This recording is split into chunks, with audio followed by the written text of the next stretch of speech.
Today on Locked On Red Wings, celebrating 1,000 episodes with our favorite Red Wings moments from that time.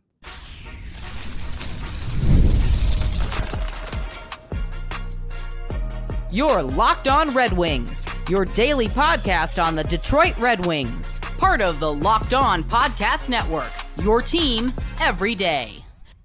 Welcome back to the Locked On Red Wings podcast. We are your hosts, Brian Fisher and Scotty Bentley. I'm a former broadcast producer for 97.1 The Ticket, where Scotty's the host over at Locked On Tigers, as well as a freelance journalist for the Detroit News. And today we have a very special episode, as it is episode 1,000 of Locked On Red Wings. So, of course, we had to bring back the OG hosts of Locked On Red Wings to celebrate it with us, Ethan Smith and Nolan Bianchi. Nolan Bianchi, of course, you know from the Detroit News as well. Guys, how are you doing? And thank you for coming back on. I'm doing pretty good. I'm living life. I just got married, just got back from my honeymoon. And the Lions just went on break for like a month and a half. So about to hit my summertime. It's about to slow down a little bit, but doing well. Yeah, I've also been good. Haven't done a podcast since my last Locked On Red Wings podcast. A little nervous. Very excited to be back. This is everyone, by the way. Like this is literally every single person who has ever hosted this show since episode 1. Like this is it. There was a time in which each and every one of us had crossed over with the podcast at some point. Scotty, Nolan, and Ethan were all hosting at one point, and I was back then producer Brian before Nolan and Ethan stepped away and took over as hosts. So it's kind of a little bit of a reunion episode for us as well. And what we're going to do for you guys today is kind of, because we know that you guys are Red Wings fans and you want to hear us talk Red Wings. We're not going to just, stroke our own egos. And he's a journalist. Yeah. So you guys, as in the listeners, are all Red Wings fans. We're not going to just sit here and stroke our own egos for 30 minutes. We're going to talk about our favorite Red Wings moments from the span of the podcast. But before we can get to that, I got to let you guys know that today's episode is brought to you by Game Time. Download the Game Time app, create an account, and use code LOCKDOWNNHL for $20 off your first purchase. Terms and conditions apply. And thanks for making Locked On Red Wings your first listen every day. We are free and available wherever you get your podcasts and on YouTube, part of the Locked On Podcast Network, your team every day. So without further ado, let's just dive right into this. And I think it's most appropriate just because of timeline circumstances that we go to you two first for your favorite moments you got to cover with the Red Wings as hosts of Locked On Red Wings. Ethan, Nolan, whichever one of you guys wants to go first, go ahead and jump right in. What is your favorite great moment teams, by the way, that you guys? Well, awesome. I was going to say pleasure. This was really tough. I mean, there were so many moments to choose from. There were at least 4 wins in the year and a half that we covered the team. Definitely like a billion losses. I was trying to think about that. I think one of the funnier moments that we got to cover was the Gagne game, the hat trick that he had against the Predators in 2021. That was one of the first things that came to mind. And then the Anthony Mantha trade. Yeah. When they got Jacob Vrana and the whole season was just kind of miserable, and it was on the heels of the COVID stuff, and just everything sucked. Everything in the world sucked. The Red Wings were not very good, and then he just wouldn't stop scoring for the last 8 games of the season, and that was the first time that I was like, man, this is exciting. That was I don't want to say the only exciting moment that we were covering the team, because the drafts were semi-fun, I suppose. But those are the first 2 that come to mind. But I don't even really remember covering them. I just remember them being hilarious. Atrocious. Yeah. It's basically the same. I was gonna joke that I think my favorite game to cover was the 10-2 loss. I think it must have been to Buffalo or something. I don't know. It was just we couldn't do anything. Everybody was working from home, and then we just watched the Red Wings, and we're covering another 5-2 loss today in the hands of the St. Louis Blues. I think what you were talking about, the draft. Remember we did that live stream draft? Yes. Live stream worked. Yeah. We had I printed off a huge like 20-foot banner to put behind us at my work, and it just didn't work. I don't think the live stream didn't work, and we also fell from the live stream was fine. That was actually a hilarious thing. So we were hosts. That was the year the Red Wings had the number one lottery odds, and so we were like hosting the draft lottery show, and we dressed up in like really horrible suits, stained suits, and we were just like kind of interviewing people as they came through, as their draft position came up. And then obviously the Red Wings got the number 4 pick, and it became a lot less funny. Yeah. A lot less funny real quick. I remember too, I was watching that draft lottery at home. I had a bunch of my friends over, and I was watching on the laptop while they were watching something else, and they were not hockey fans. And they thought I was out of my mind with how big of a fit I was throwing when the New York Rangers won that draft lottery. Or I guess at the time it was, Team H or whatever. It would end up being in the second lottery. I forgot about that. Team Holy smokes. Or whatever it was. And watching them flip the card over, and the Red Wings are at 4 when they were out of the playoffs before the COVID pandemic even hit. They were eliminated from the playoffs in February of that year. They were on pace to be like one of the 5 or 10 worst teams in the history of hockey. Yeah, it was. I was absolutely livid, and then I got really, really drunk, and that made the night a lot better. So. I was angry. I was angry drinking that night. We wasn't fired off texts that say "I love hockey" that night. Not that night. Not that night. No, we. I remember doing one of the like hardest I've ever laughed on this show. I think probably to this day is when Nolan and I did an entire episode that was literally just things we would do to the reverse retros besides wear them. And we did that. It wasn't the black ones were just this past year. This was like the gray one or the white one. The practice jerseys. Yeah. And so we did an entire 30-minute show. Like Nolan was like, I would cut them up and make them a paper mache volcano. And like, we were like, I would donate them to like whatever. Like we did an entire 30 minutes on things we would do to the jersey besides wear them. And I think that is still to this day, probably the hardest I've ever laughed on this show. Nolan, was it you, me, and Max that did the Sergio? Yeah, Sergio Colchester, right? Yeah. Did the only like true OG Locked On Red Wings fans. That was Sergio Colchester. The deep cut. Yeah, that is a deep cut. We did the rankings of like best Red Wings all time or something like that, and you guys put like Tyler Bertuzzi over like Sid Abel or something. Yeah. Who? Yeah, that was that guy. I'm pretty me probably. I definitely did. He's done. He's gone. Irredeemable. He's done. Brian kicked him out. That's crazy. I cannot believe that was my reaction too. It was a joke. I mean, like we were just messing around, and we were doing the greatest things of all time, so it was super subjective, based on like influence and cool factor and goals scored. Cool factor, yeah. All the intangibles were taken into account. You see, I remember I went to his Wikipedia page. And I'm just naming. I'm like, okay, let's see here. Awards and achievements: 2-time All-Star, 3-time Stanley Cup champion, Hart Memorial Trophy. And you guys are like, no, Tyler's got the flop on his He's sock. got the vibes. Yeah. Oh my goodness. He's got the cool factor that it just didn't have. Another cool thing you guys got to do, and this isn't like we've kind of already strayed away from the main topic, right? We've talked about like moments for the podcast. A really cool moment you guys got to do was have Moritz Seider on before he ever debuted in the Winged Wheel. Yeah. Like that was a huge moment for this podcast. Crazy get, and then him becoming a wing obviously was just massive. Yeah. Especially back then, like when the podcast was still early on in its ongoings. That's a huge get. And the fact that like to this day, Scotty and I have still yet to top that caliber of an interview. Yeah, we had Oscar Sundqvist on when he was a Red Wing, but that's still not Moritz Seider. Like that was an incredible moment for the podcast. Yeah, that was awesome. And that was at a time where like it was in the pandemic and we just had nothing to talk about. He was playing over in Rogla at the time.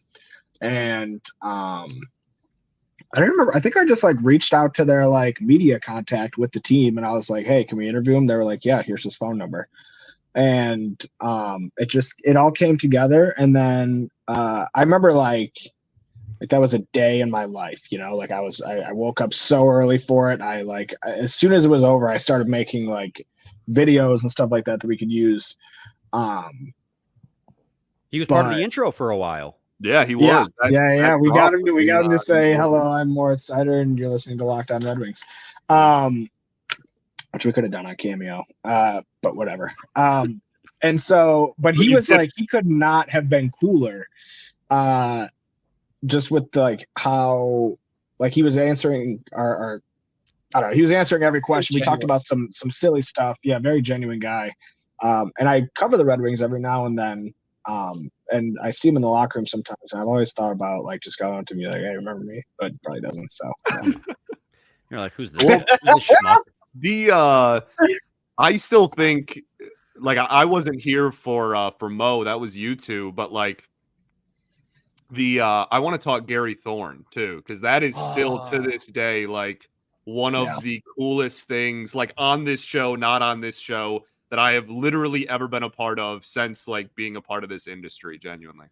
Yeah, and we'll talk about that in segment 2 of Locked On Red Wings. He's so right stay there. tuned for Keep that. the show on the tracks. Got to keep it on the tracks. Got to talk to you guys today about Game Time. Game Time makes getting tickets to the NBA Finals or, you know, your local Detroit Tigers even faster and easier. Prices on the Game Time app actually go down the closer it gets to tip-off. With killer last-minute deals, all-in prices, views from your seat, and their lowest price guarantee, Game Time takes the guesswork out of buying NBA tickets. Last-minute ticket deals save you up to 60% off buying last-minute tickets. Last minute for sports, concert, comedy, theater, and so much more.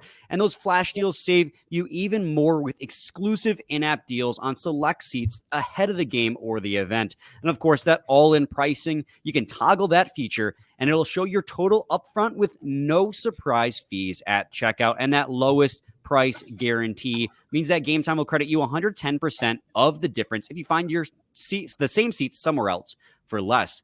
So take the guesswork out of buying NBA Finals tickets with Game Time. Download the Game Time app, create an account, and use code LOCKEDONNHL for $20 off your first purchase. Terms apply. Again, create an account and redeem code LOCKEDONNHL for $20 off your first purchase. Download Game Time today. Last minute tickets, lowest price, guaranteed. Segment 2 of Locked On Red Wings podcast. We are joined by OG hosts Nolan Bianchi and Ethan Smith for today's 1000th episode celebration. And Scotty teased what was a really cool interview that Nolan had with Ethan at the time of Gary Thorne. Talk to us a little bit about that experience, because you guys were what's the word I'm looking for? Driving the car, I guess, in this situation for trying to get Gary Thorne back with ESPN. That's right. NHL got the ESPN. I forgot about the Nolan at one point. Nolan, he you had an entire like I don't know like social Google media Drive campaign folder of Gary Thorne calls, and you were like, the three of us are just gonna tweet these out like crazy, and just like to like hype this episode up and like whatnot. And yeah, man, having him on and again, like genuinely one of the coolest questions I've ever asked anyone in this industry in 3 years is still when I got to ask him about the "who do you think you are? I am" Pete Weber moment, and like that's like not hockey related at all. It's not Wings related at all, but like that Gary is Thorne. Genuinely, that I have that clip still saved on my phone. I rewatch it probably like once or twice a month. Like, and it's just the three of us and Gary Thorne just like smiling and giggling. And like I remember the recording ending and Gary leaving the call, and Ethan just starts laughing. He goes, "Dude, I thought I was like playing Chell. Like that was Gary Thorne. Like that was it was just so wild, man. It was such a cool thing for real." What about the beginning? Because I can't remember exactly how the Zoom call started. I'm sure one of you two will remember better than I can. Well, just how the podcast started once he joined the call. Yeah, and I go, any way we can get you to turn your camera on? He goes, no. No, but so he said, then I go, we won't show it format yet. Like we didn't we weren't on YouTube yet. So we were like, no, like just for like conversation's sake, not to like put your face anywhere. And then he turned it on and everything was fine. But yeah, that was how it started, was Nolan being like, can you turn the camera on, and him just going, no. Ethan, too, like how bad a podcast can go when you're just staring at a black screen. Right. Like you're not able to read anybody's facial expressions or anything. So the second he just turned it on out of the blue too. It wasn't even like, he didn't say like, oh, okay, that's fine. Like he just turned it on. He was just sitting on wasn't he?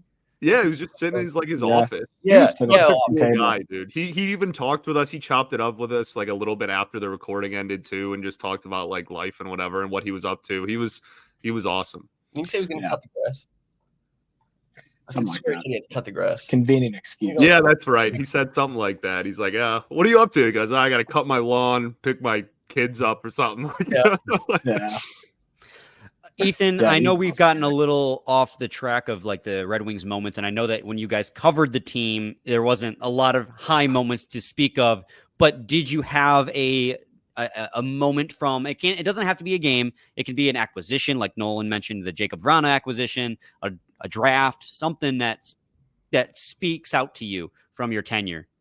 I would say that Vrana that Mantha trade was probably one of the biggest things that happened when we were there. Because me and Nolan were really half and half on liking him, just like much of the fan base was.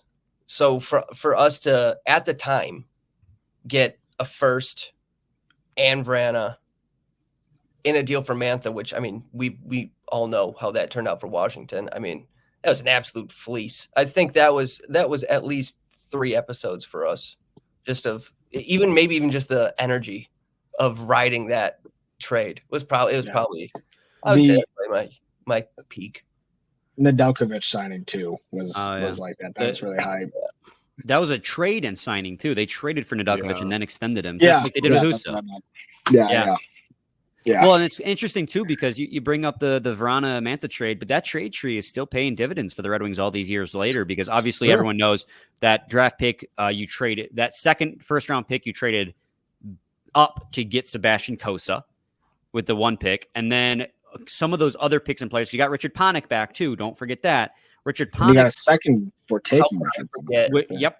Yeah. And Panik you traded, I believe, was it to the Islanders? I can't remember exactly how the trade tree pans out, but I remember the end result was we got Jake Wollman out of it.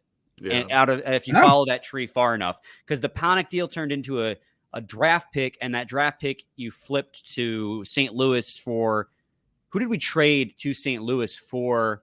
No, it was Nick Leddy. You traded for Nick Leddy, and then Nick Leddy got dealt to St. Louis. I'm trying to remember this off the top of my head as we're talking, for Sundqvist and for Jake Wollman. And Jake Wollman, as we know, played top pair minutes with Moritz Seider this season. So that trade that you guys covered all those years ago is still paying dividends for us here 1,000 episodes later, as we talk about, Jake Wollman's placement in the defensive core now with the what you would assume the rising of Simon Edvinsson, if I can say his name. Holy cow.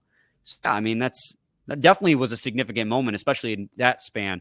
Scotty, I think we should wait until segment 3 to get to your moment, because we're getting close to that break. So let's use that as the tease. Scotty's top moment from his tenure, and he's probably the longest tenured at this point, host of Locked On Red Wings. Still be Nolan, but you think it's no? I think. Well, I don't know. I think actually at this point, I bet Brian has overtaken me even, because I think we've done 3 full seasons.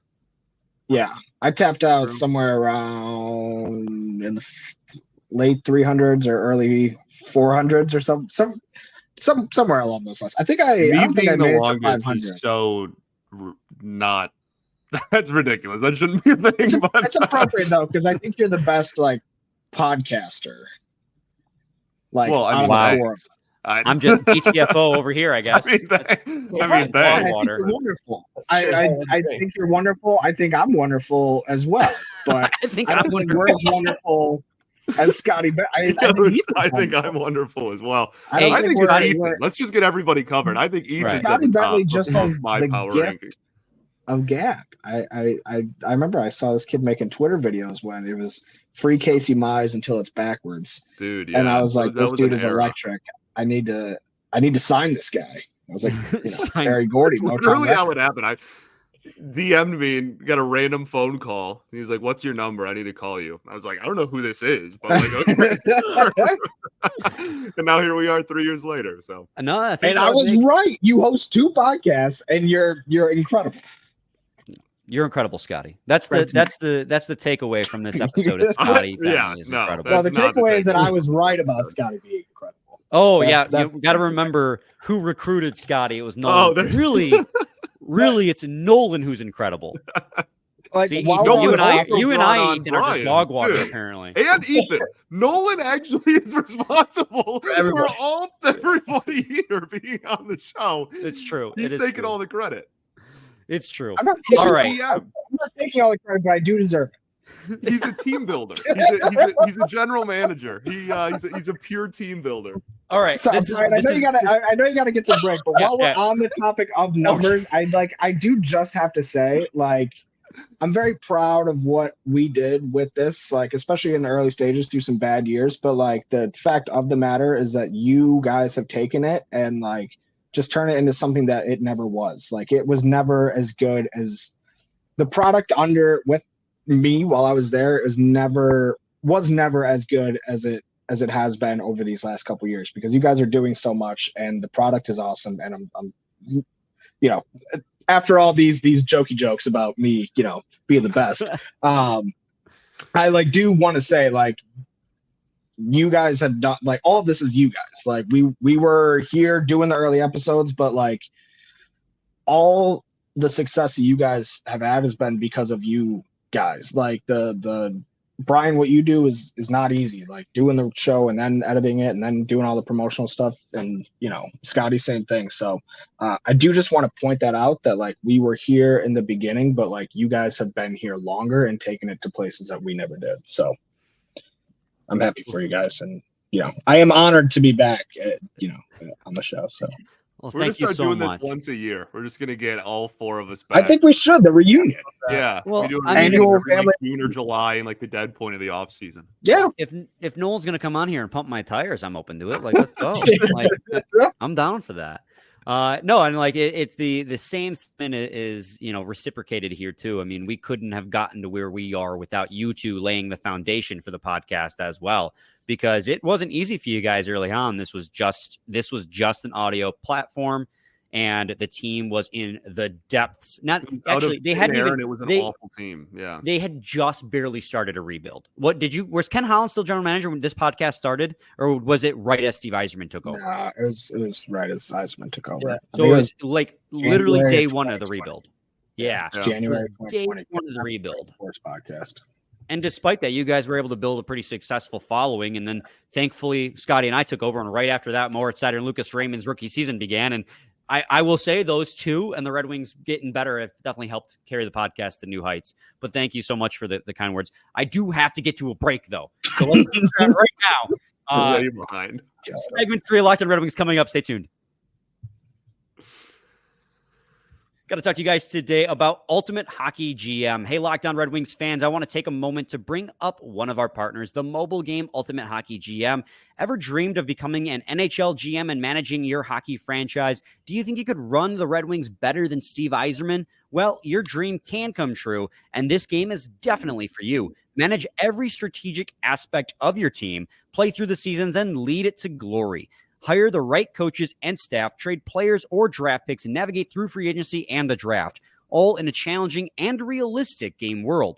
As a Red Wings fan, you know there is no offseason. GMs are constantly making moves at every point of the year to improve their team's chances and that's why I think you are going to love this game. Ultimate Hockey GM is completely free and playable offline. Play on the go as you want and when you want to. By the way, Locked On Red Wings listeners get a 100% free boost to their franchise when you're using the promo code LOCKEDONNHL in the game store. So make sure to check it out. Download the game. Just visit hockeygm.app, ultimatehockeygm.app, or look it up on the app stores. Ultimate Hockey GM. Start your dynasty today. Segment 3, Locked On Red Wings podcast. Scotty, I think we're on to you now because I'm going to leave myself for last. I downloaded that app, by the way. Nice. Look at that. Scott. So super easy. Scott, I was going to ask Nolan supporting the pod while he's on the pod. You got to love that. I'm excited to start my career. I was going to ask though, do you think it's worth more an ad read by the host or a guest? Because like, I'm not as polished. The guest wouldn't be as polished as the host, but like if you got a guest to read an ad, I feel like you're sure jumping right back into the flow of it though. Nolan. Do you want me to share the screen and you can read the whole thing? No. I don't want to, but like Scotty said something earlier about it, and I've just been thinking about it, like from a business standpoint. That you know what? Next time we have Max on, we're gonna have Max read it for us. I'm gonna tell him like, Max, there's a condition to you coming on for free and helping us out. You got to read our ads for us. And I'm sure he'll be thrilled to jump at that opportunity. Awesome. Man, probably not. But all right, Scotty, we've been covering the Red Wings as they, thankfully, Nolan and Ethan dipped right as the team decided to start turning around. Thank you for that, guys. It's been a lot more pleasure. Thank you. It's been very, very helpful. Scotty, almost said Nolan. Scotty, what's your top moment covering the Red Wings as Locked On Red Wings host? Yeah, I don't know, man. I'm in the weird position where like the two of you, Nolan and Ethan, you guys dipped right before the team got good, and Brian's first episode was like Raymond's debut. So like he got, like kind of the hype right off rip. And I kind of had because it was the three of us for 4-6 months, right? Like we did the trio there for a little bit. So I got kind of the tail end of the really, really bleak, like nothingness, and then that off season, and then transitioned into this like current era of like pretty exciting hockey.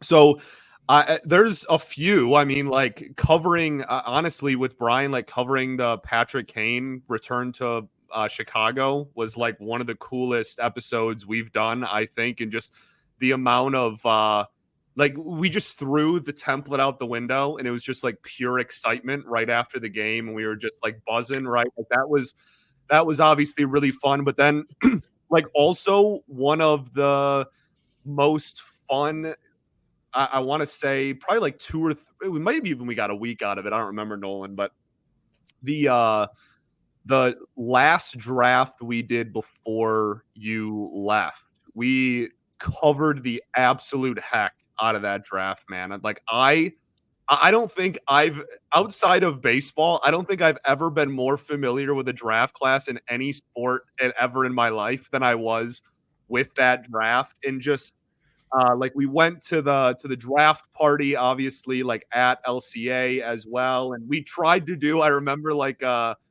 the street stuff. Mike didn't work. You couldn't hear anybody, and we just had to like bail on it and just do our own stuff. Like that was a really fun, because that was also a fun, like they trade up for Kosa. Like that was a really exciting draft as well.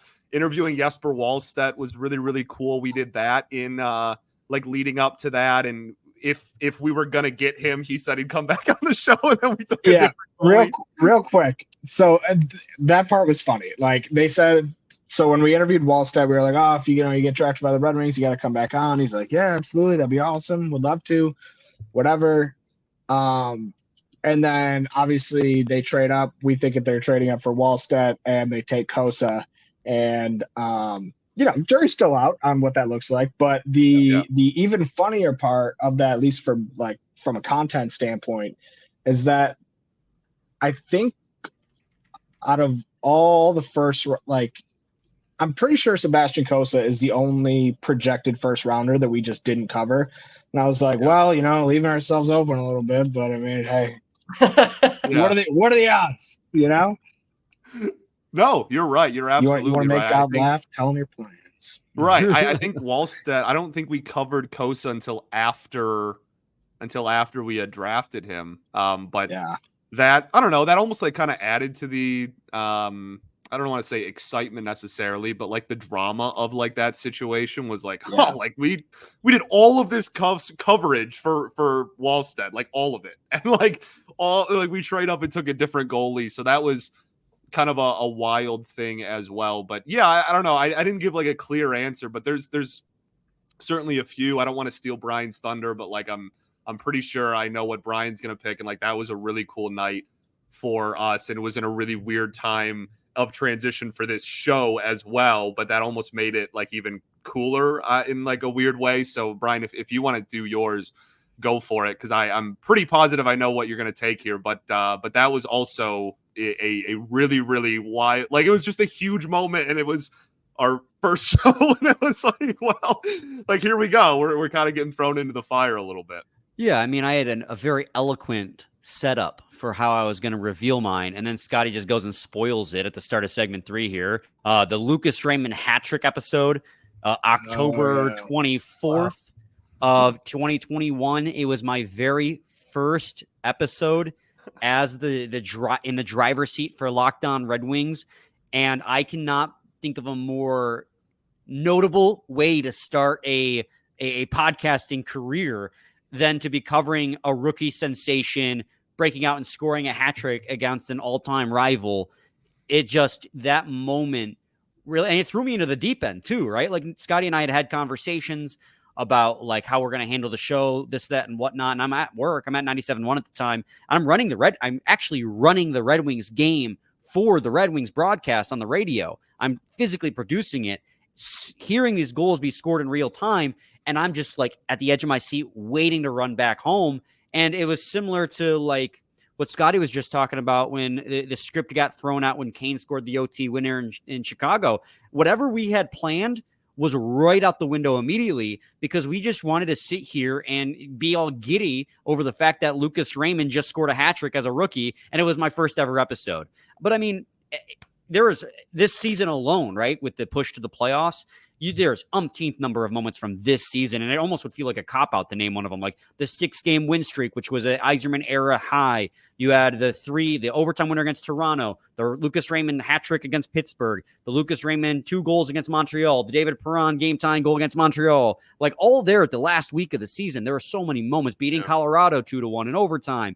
There were so many moments this past year that could have been it, but I felt like it had been a disservice to our listeners to not go with a little bit more of a deep cut and be like, guys, this is how it started. And it's been, ever since it's just continued to, we watching Lucas Raymond, Moritz Seider has been Moritz Seider, right? Calder Trophy winner. That's another incredible moment. They used a clip of our podcast in their social media video when they announced it, which was huge. Another moment for the podcast was awesome. And then of course, Oscar Sundqvist agreeing to play men's league hockey with me when we had him on. That was also really sick. That did happen. I forgot about that. We did get a verbal agreement that he would play in Brian's men's league. I think the thorn in the side of that plan was that he had to still be in North America after he retired, which I don't know if he will, because he's Swedish by nature. Yeah. But if he's still in North America, it's on video. He has to. It's legally. That's a binding contract. Yeah. He's got to play men's league with me once he retires. So there's a lot. Go ahead, Nolan. Have you guys seen the movie Little Big League? Yeah. You know how like it all built. This I'm gonna spoil this. So if you don't want to be spoiled of a movie that came out, and a kid's movie that came out in the 1990s, don't listen. 30 years ago. But like it's about this kid who becomes a baseball manager, and they make this run, and they're trying to get into the playoffs, and it's this amazing story about a kid who's managing the Minnesota Twins, and then there's this guy on the team that's dating his mom, and they have like this real big moment in the bottom of the 9th right before he sends him up to pinch hit. And he like basically is like, you can date my mom, it's all good. And you're like, well, okay, well here's the at bat, and never felt more like a moment of destiny than when Lou Collins decks some pitch from Randy Johnson. You're like, wow, here it goes. They're going to make the playoffs. And then Ken Griffey Jr. comes up and catches it. And then the movie just ends. And it's like, sometimes it's about the journey, not the destination. That's how I feel like the Red Wings season this year was. There's never been an almost team of destiny more than the 2023-2024 Detroit Red Wings. With the way the last couple games played out and all that other stuff, exciting as hell, but that was insane the way that ended. You should have seen that episode we did. But what? What's that? Said the 06 Tigers are my number one almost team of destiny. All right, host of Locked On Tigers. All right, they made the World Series and got crushed. I think that's a little bit better than missing the playoffs when half the league makes the playoffs. All right. Okay, all right. You know what, Scotty? Bye. Have you guys covered the outright embarrassment that is Bally Sports Detroit on this show? Because no.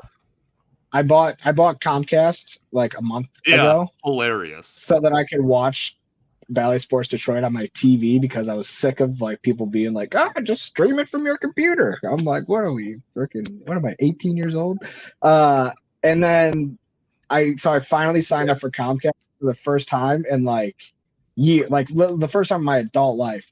And then probably a week later, Comcast and Bally Sports Detroit had an unprecedented parting of ways, and now I just have cable for no reason, and I'm pissed about it. And I haven't signed back to the Bally Sports app, but I'm probably going to have to once hockey season comes back, and I'm even more mad that I'm going to do it later. Yep. So with that all being said, do you guys have any final thoughts for the people? We're way over time. No, that was my final thought. So now that we got that, what else do I got to get off my chest here? Oh yeah, I can't listen to Jason Benetti every night. Got 2 years of grievances. He hasn't had a platform to complain about on, so he's just gonna go to the opinion, go to the Detroit News opinion pieces. I'm sorry. I mean, you call the bank to talk to a person, and they send you to a robot. So, I think those are all my complaints. Oh man, Ethan, I'm serious. We should make it a summerly thing. We should this is get everyone back and whatever. Just talk wings at some point because again, June, July. I mean, it's this in draft preview usually. So yeah. I'm not going to top anything Nolan just said. Nolan's honestly been the highlight of the episode. I didn't get any REM sleep last night, so I can't control my thoughts. So that's real. Doing great, Scotty. What do you got for us, buddy? What's your final thought?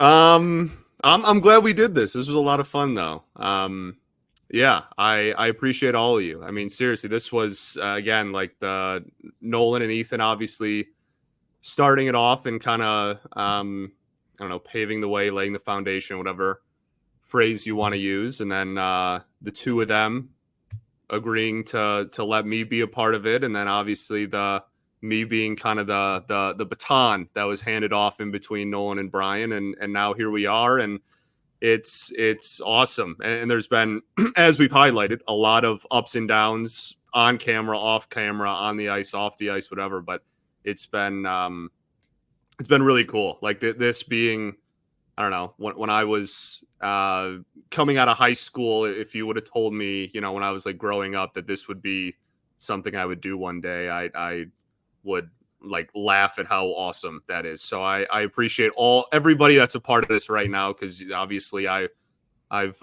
worked with all of you on camera before. I think actually I'm changing my answer. My favorite episode was when Nolan was out of town and Ethan and I ran a solo show. Nolan goes, follow this format, and Ethan and I got on air and we went, we're just gonna talk, dude. I'm not doing this.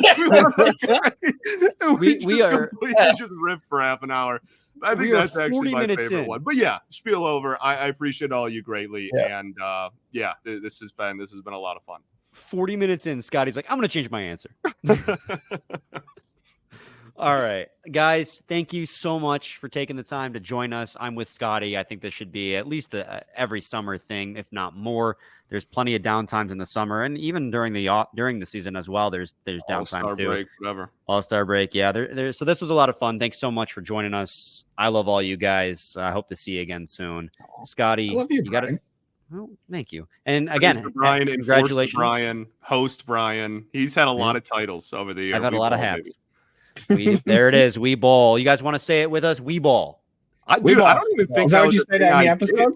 I don't think I did that when I don't think I don't remember when it started. I just started saying it at the end of every episode, and now I literally say it. I don't think that was a thing when I first started. I don't remember when it started. I don't think so. It started with me because I remember at the end of every episode I ask you, do you have any final thoughts? And you just started saying we ball at the end, to the point now where it's part of our vernacular. Like I'll see like threads about people talking about podcasts on the internet, like what Red Wings podcast to listen to.